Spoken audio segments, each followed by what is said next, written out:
Hi, guys. Thank you for being here. Today is a special episode. I am by myself. And today I want to talk to you about something that happened to me roughly about 14 years ago. And what happened to me is I was arrested in the United States by ICE. So let's dig in and hope you enjoy this story. To be really honest and transparent, I'm not sure I'm going to publish it. So if you see it next Tuesday, follow us every Tuesday. You're lucky. Anyways, so yeah, I was arrested. And let me give you a little bit of a context here. In the United States, as an international student, you need a paperwork called I-20. This form is given by the university, by the school, and it proves that you actually go to that school. This I-20 was given to me, and I moved to the States. I graduated with anyways, a minor in computer science and a major in media studies. And then I decided, so I had a business at that time, a coffee shop called Tea in Sahara in Providence, Rhode Island. And then at that time, I decided to go for a master's degree. With my master's degree, I decided to do something a little bit different. I took some accounting classes, etc., and I went to another school called Johnson & Wales University. Very international, a lot of Moroccan guys. Honestly, I was not a big fan of the school. I had some kind of an argument with one of the teachers, and I didn't like how the school felt really like a business because they dealt with so many international students, so they were like a little rough on the edges, let's put it this way. And to be quite honest, the reason why I moved to the United States is really to get acclimated and to really get used to the American culture. And I wasn't really so much interested in meeting a lot of Moroccans. All the Moroccans went to that school, so I ended up like just hanging out with other Moroccans. Nothing against them, I'm Moroccan myself, but I just wanted to get a little more different culture than the one that I'm already used to.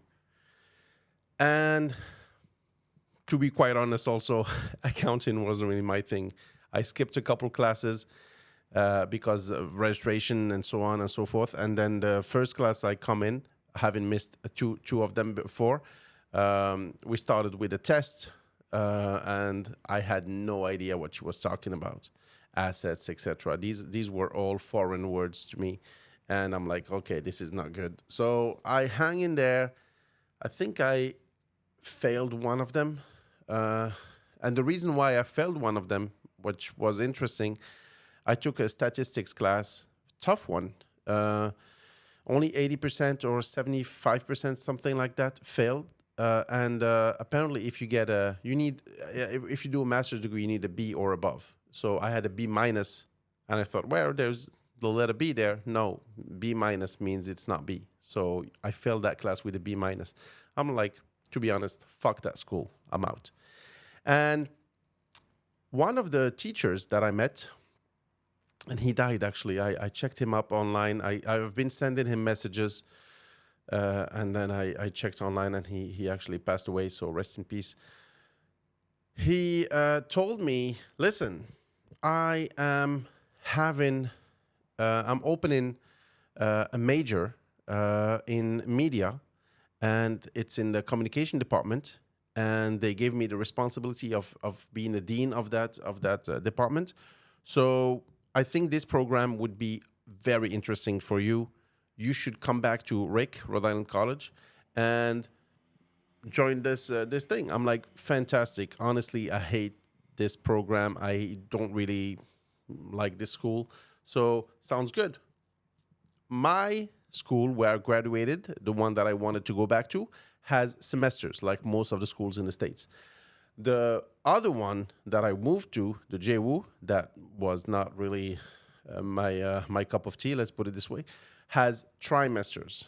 So let me explain something. As an international student, you have to be full-time. You cannot just take one class per semester and then you would graduate in 10 years. They want you to be full-time. And at that time, if I remember correctly, it was 12 credits. So roughly 4 classes, okay? three big ones and one that would just be there to complete. Like with the three big classes, you would go up to around 10 credits, and you would need like a small one with like 2 credits to complete that.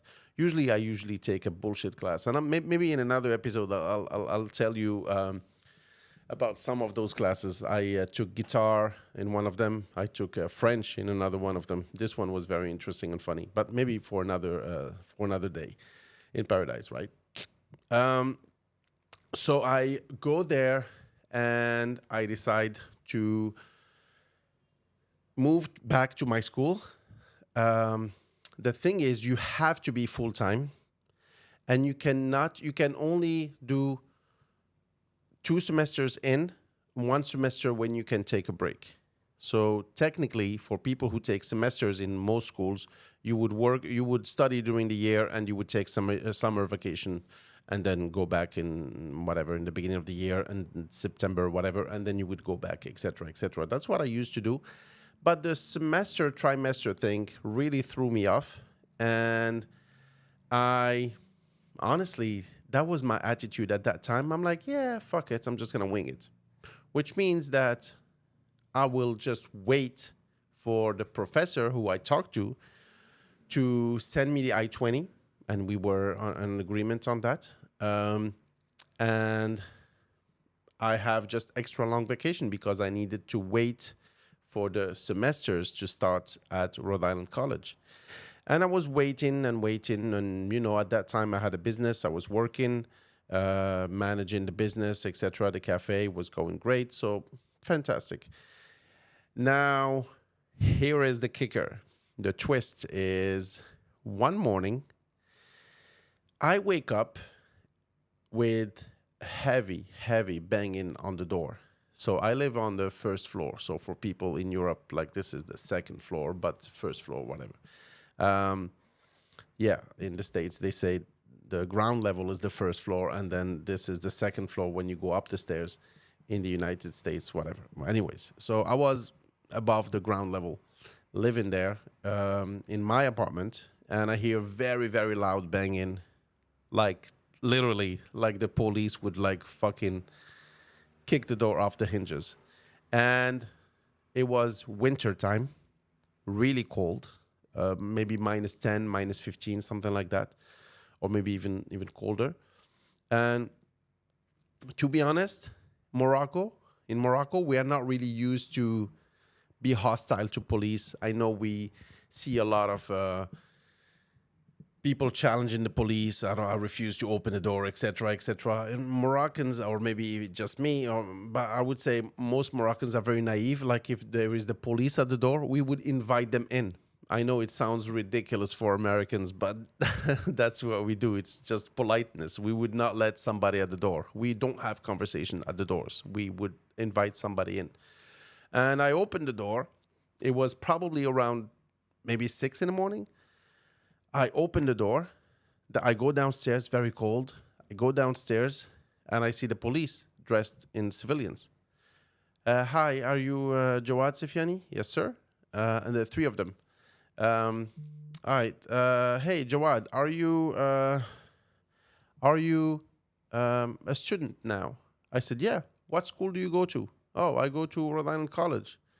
Thinking, I don't know, they are just maybe looking for somebody else or whatever. Because technically, I did not think I was doing anything wrong. And he said, okay, can you show me your I-20? Sure. I'm like, fuck. I was organized, but taken by surprise, not sleeping much. 6 in the morning, freezing cold. They woke me up literally from deep sleep. And I said, come on in. They come with me. Very friendly. And as soon as they enter the house, so 2 men, 1 woman, they start spreading around the house, searching the house. And in my head, I'm like, whoa, what are you guys doing? And they're like, and I had a roommate at that time. I don't want to go too much into it. I had a roommate. That building actually was mine, and I was renting the apartment above me. And the apartment was, we needed to do some construction or whatever, or the tenants needed to leave or something. I don't remember exactly. So he was staying with me roughly like a week while he could go upstairs to his apartment. And we had a rough patches, etc., because he was not happy about it. And I was like, we were not in the best terms. And I don't really know that guy. I met him briefly through Craigslist, whatever. So not friendly guy who I'm like, he's not like my cousin or my buddy who's sleeping there. And they were going to go inside his room. And I said, excuse me, if it's okay, of course you, in my head, they don't really need a warrant. They can just go and look. They are the police. So they represent authority. So I said, please, if I can ask you for a favor, don't go inside his room. This is going to be like, he's not a pleasant guy. And you don't need to look for anything, right? Like, I'm here. That's what you're looking for me, and I'm right here. Do you have any weapons? I'm like, what are you talking about? Like, again, in the States, very normal question for a Moroccan, like, crazy question to ask me if I have a weapon. Why would I even have a weapon? Why would I even think about having a weapon? What are you talking about? I've said, no, I don't have a weapon. They're looking at how, okay, so get me the I-20. I start looking and looking and looking. I can't find it. And technically, I was trying to look for my JWU I-20, thinking, if I'm not mistaken, because it's a master's degree, they would give me at least 1 year and then I would have to renew it or something, or maybe it's 2 years. So I was going to show them that, and that would be the end of it. I cannot find it for the life of me.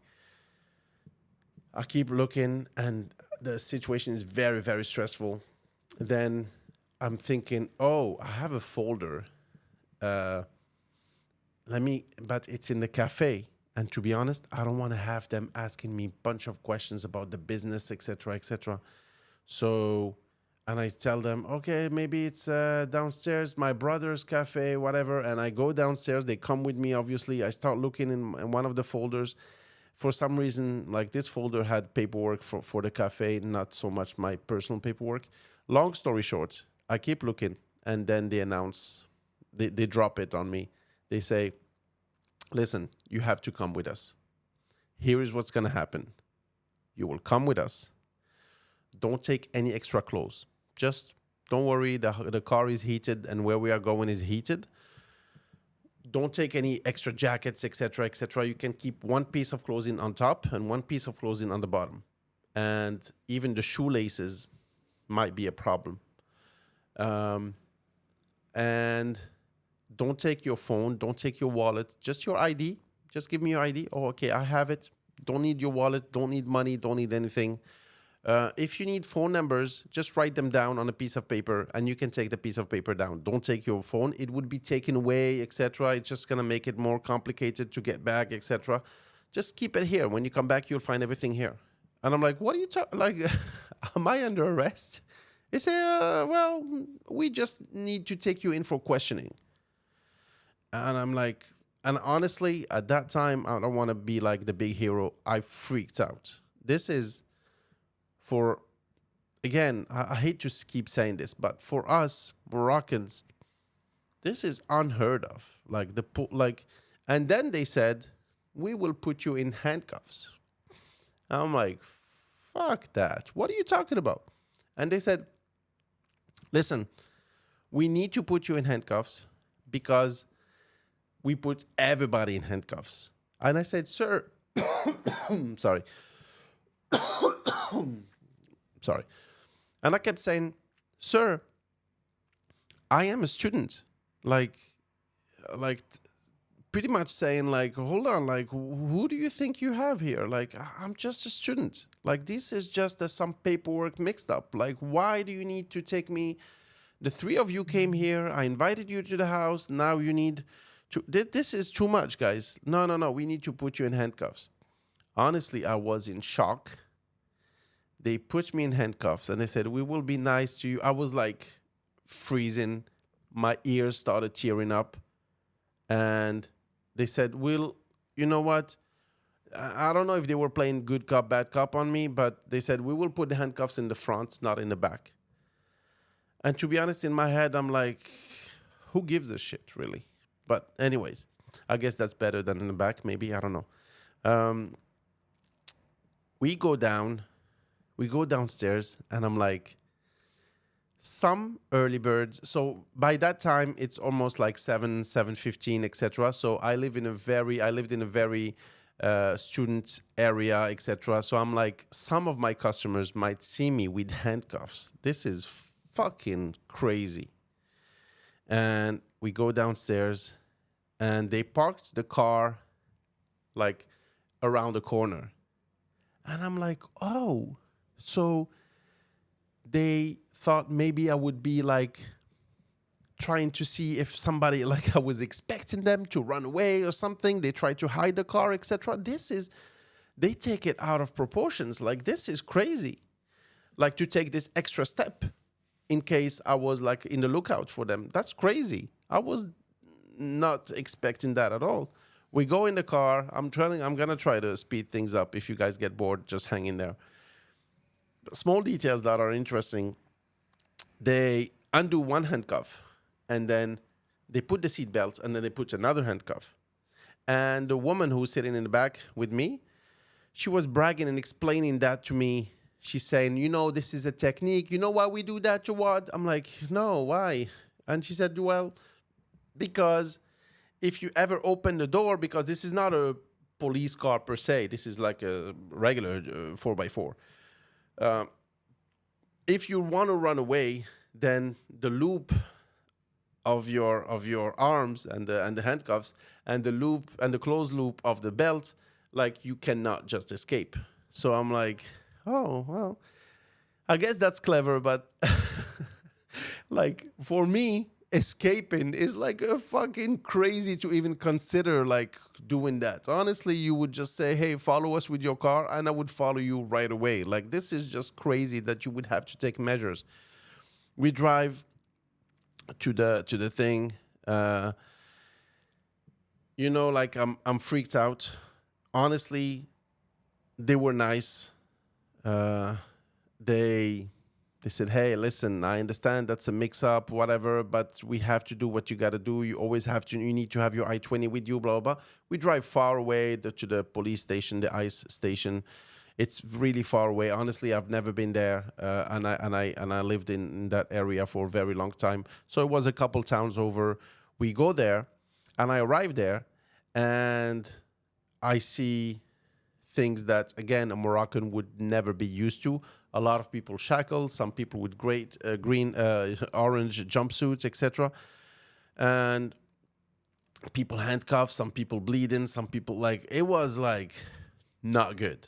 And we arrived there, and at the check-in or whatever, the reception thing, the policeman, he said, oh, so guess where Jawad is from?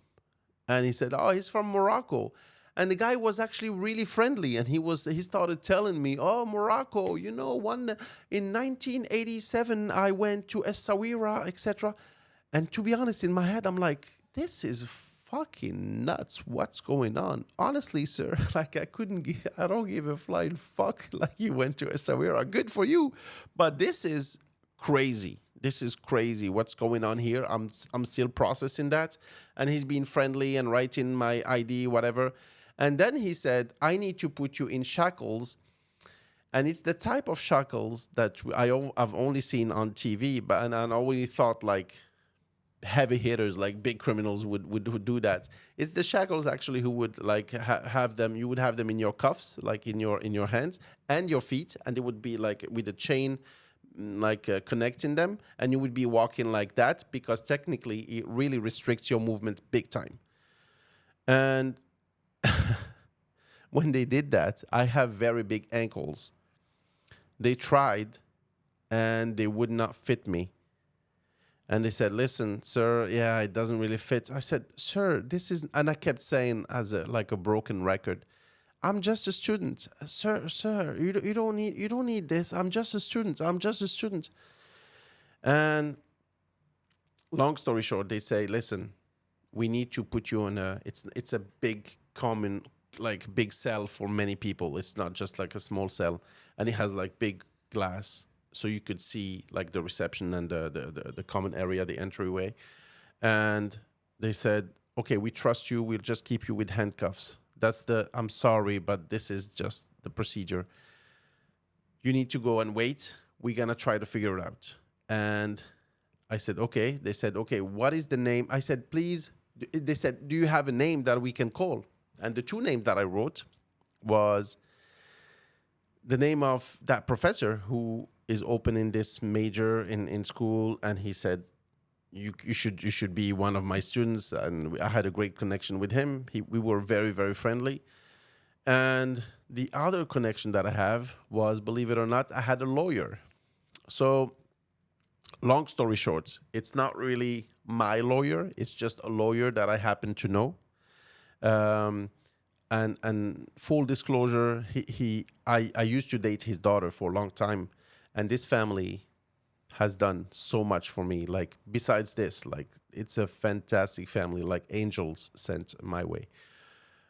So, and I say, call the professor.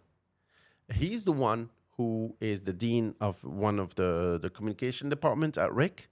And RIC, like the school, Rhode Island College, and he can explain everything. Okay?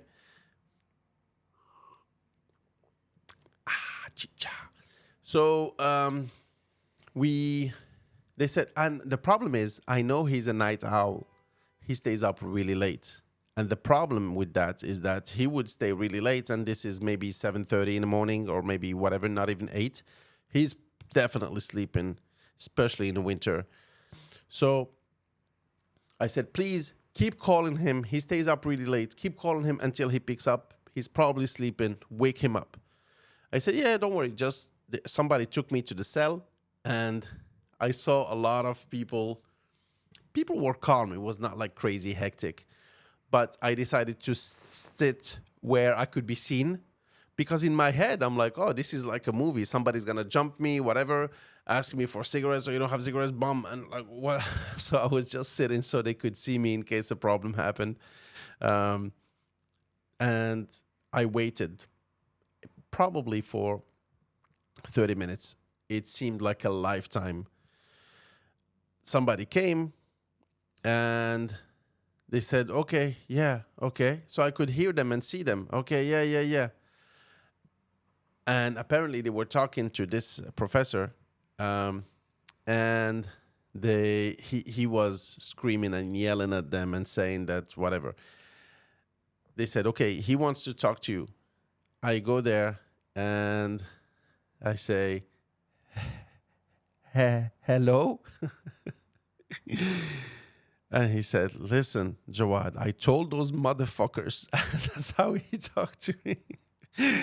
I told those motherfuckers, this is unacceptable. If they don't release you right now, and they will release you right now, or I will send like all the lawyers we have at school, we will sue the shit out of them, etc., etc. Those motherfuckers, they should have never done that. Why didn't you call me before? This is intolerable. I'm really sorry. And as he was saying those motherfuckers, I'm like, dude, they are probably listening right now, like, I don't know, on another line.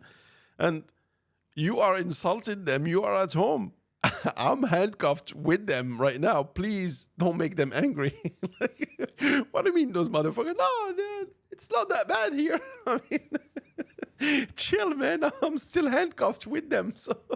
So yeah. I don't want them to retaliate or anything. So anyways, he said, I'm sorry. They will release you, etc., etc. And I will talk to their whatever officer above them, and I'm gonna clear everything out, and don't worry about it. Like, I'm really sorry. And he kept apologizing. I said, that's all right. Just get me out of here. That's fine. He kept saying, I'm so sorry. If you want, we can write you a letter, like a written apology. Get me the fuck out of here. And in my head, I'm like, the second I'm out of this place, I'm going to pack up my shit and go back to my country. I don't want to stay here another second. So he said, yeah, all right, just get me out of here. They made me wait again. And he called probably their superior. And he said, yeah, it's just the I-20 is coming with vacation, with Christmas, etc., etc. We didn't have time. but it's on its way. So you should have called us, the school, before you came to him, blah, blah, blah, blah, blah, blah. Anyways, long story short, they say, okay, you're free to go. You can call somebody else if you want to pick you up. And I didn't want to call the professor again and say, hey, by the way, could you come and pick me up? So I called the other number that I had, which is the lawyer. And here is what happened. That's actually pretty funny also. I called the lawyer and I'm still in shock. And again, in my head, I'm still scared. I just want to leave this place, to be honest. And I call him and I say, hey, his name is Anthony. Hey, Anthony, how are you? Blah, blah, blah. He said, hey, Jawad, how are you? Yeah, I've been better, you know. I have been arrested, actually. And he said, what happened? And I said, listen, ICE came to pick me up because I had a problem with the school I-20. And he said, okay, wait, listen to me. You don't answer any question. You don't talk to anybody. You tell them my lawyer is coming right now. So what I want you to do right now, tell me exactly where you are. I said, I don't know, Smithfield, Springfield, whatever, the shit. And I said, excuse me, where are we? And I said, okay, I will pass the phone to the officer next to me. And he said, okay, fine. I'm coming right now. You don't talk to anybody. You just pass him the phone and you sit down. You don't answer any question. You don't drink any water. You don't say anything. You don't, even if they offer you a glass of water, you refuse it. Just sit down, relax. I will be there in a jiffy. All right, great. And in my head, I'm like, oh, yeah, I mean, it's all solved apparently, but I just need to, oh, yeah, sure. I'm like, okay, yeah, no problem. It was like kind of like the movie, like don't talk to anybody, like plead the fifth, you know? I'm like, okay, well, it's a little too late, but okay. So, and then at that time, honestly, their attitude changed a little bit. They knew they made a little mistake by catching me so early in the morning, handcuffing me, etc., especially that I was international students, etc. So they were extra nice, extra polite with me, and I said, "Do I have to go back to the cell?" I said, "No. You were not scared, were you? You know the tactic, like, come on, you're a man, right? You like what you did. You know what you did was wrong. Like you did me wrong, big time." So, anyways, I don't want to press charges. I just want to get the fuck out of here and leave the country. To be honest, that's all that was in my head. 20 minutes later, it was far, right? The guy comes, and you know what's interesting is that Anthony usually goes to courts in the morning. Most lawyers, they do that in the morning, and in the afternoon they read and they do research for their cases. So he probably skipped something and he dropped everything to come and get me, which is like I could do like a full episode about this guy and this family in general. They are like unbelievable. He came to get me. So now they said, you don't need to go back to the cell. You can wait for him here in the reception area, or you can just wait outside. Remember, I'm not wearing much. I mean, I'm wearing like a sweatshirt and jeans and sneakers. So definitely not ready for the minus 20 degrees outside. And I still said, oh, I'll wait outside. No, I just want to move away from this. Can I wait outside? They said, it's cold. I prefer cold than staying in this place, to be honest. So I went outside and then I go back and then I go back in, outside, in, out to warm up. He comes and he said, are you okay? I said, no. He said, okay, we'll talk. We'll talk later. Let me go in, talk to them really quick, and then we can go. And in my head, I'm like, doesn't matter what they tell you, really. I'm actually leaving. But I said, yeah, sure. So he goes back in and he comes back and we go to the car. He puts the heat on, thank God.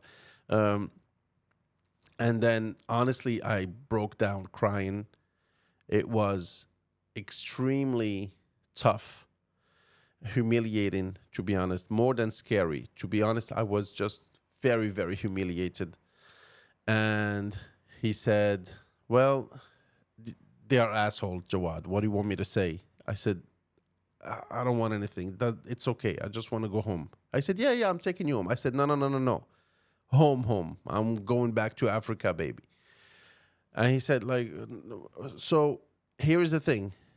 They apologized. It was clearly a mistake. They rushed into judgment. They should have called this school and that school, etc., to get the full info. But you don't have anything on your record. You were not really arrested per se. So if somebody checks your record, it's 100% clean. And in my head, again, I told him, listen, I just want to go back to, I want to go back to Morocco. I want to go back home. I don't want to stay in this country. If that's how I'm treated for some kind of paperwork, of course I was in the wrong, but not so much that I needed to be handcuffed and dragged out of my bed at 6 in the morning. So I just want to go home. I just want to go home. And he comforted me. He said, listen, just go take a shower, relax, take the day off. I'll call you in the afternoon. Just go to sleep, relax, and then I'll call you in the afternoon, and then we can talk about it. And he told me about one time the police made a mistake and they arrested him when he was a teenager. They confused him with somebody else, and they arrested him in a very, very rough way. And then he stayed, I don't know how long, in a cell. And then they said, oh, well, actually, we made a mistake. Okay, you can go. No sorry, no thank you, no nothing. They just released him. And he spent like very, very rough 24 hours. It is rough. Here is the kicker. I go back home, and it's around 11:30. I usually open my cafe at 11. I go upstairs, take a shower, come downstairs, open the coffee shop, and I start serving. What kind of cheese do you have? Hey, I start selling coffee just like nothing happened. Honestly, I felt better after I went back home, took a shower, relaxed. Um, it was rough, but of course, the professor called me to. He apologized. He said, "Listen, don't worry about it. We'll send you this. We'll send you that." And they called the dean of the school and they apologized too. Blah blah blah blah blah. I said, honestly, it doesn't matter. It was kind of my fault. Like I told you in the beginning, that's the way pretty much I was doing things. I was just winging it, not really like crossing the T's and putting dots on the I's, as they say, or maybe that's how they should say it. Whatever. I saw something interesting today. I'll finish with this small story. There is an Instagram page. If I can find it, if I'm not too lazy, I'll find it for you guys. With this guy who pretends to be ICE, and he, people call him, and this woman called him about a 6-year-old. She's a kindergarten teacher. And she called about this 6-year-old, and she said, "Well, I mean the kid was born in New York, right? So he's American, but his parents, I don't think they fit in. I don't think they belong here. But what are you talking about? Like they are not Americans? I'm not sure, but I'm just thinking." And the guy who pretended to be an ICE agent, he started just using the mirror tactic on her, which is pretty much just repeating what she was asking for. And she didn't take it well. So he's saying, so pretty much you want me to deport a 6 or 7-year-old and his parents because you don't think they fit in, but you think they are Americans. It's just not the right crowd. And she said, well, said like that, you make me sound like a horrible person. He said, no, ma'am, I'm just taking notes. So just to make sure I get everything. So that's what you're asking for, right? She said, yes, so you want me to deport the 7-year-old or him and his parents? No, him and his parents eventually, or maybe his parents and he can stay. And he said, and exactly how would a 6-year-old or 7-year-old live without his parents? Well, I'm not really sure. So anyways, what we've seen with ICE is, and this is going to be a controversial take on this, to be honest. What we've seen with ICE is gangster, really. Um, I don't like that they take shortcuts with the law and they pretend to have a warrant, administrative warrant, and they should have a judiciary warrant. Again, I'm not a lawyer. Correct me if I'm wrong, but they are a little bit, they get overpaid. This is a movement from the Trump administration where they are trying to clean up the country, as they say. This is not the right way. On the other hand, illegals per se should be dealt with. Now, can we deal with them with more humanity? 100%. People who are on their way to getting their paperwork fixed or in order, like we saw people being collected in courthouses with their lawyer, I think this is a little too brutal. We should have people who come in the country legally.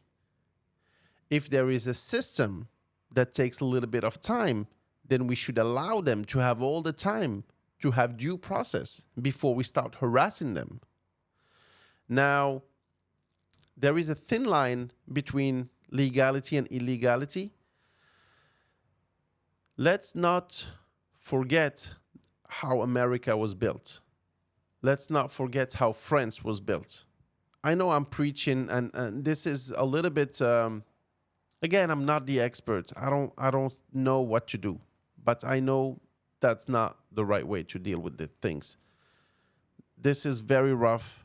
It doesn't give a good image to a country which I really love. The United States is fantastic. I really mean it from the bottom of my heart.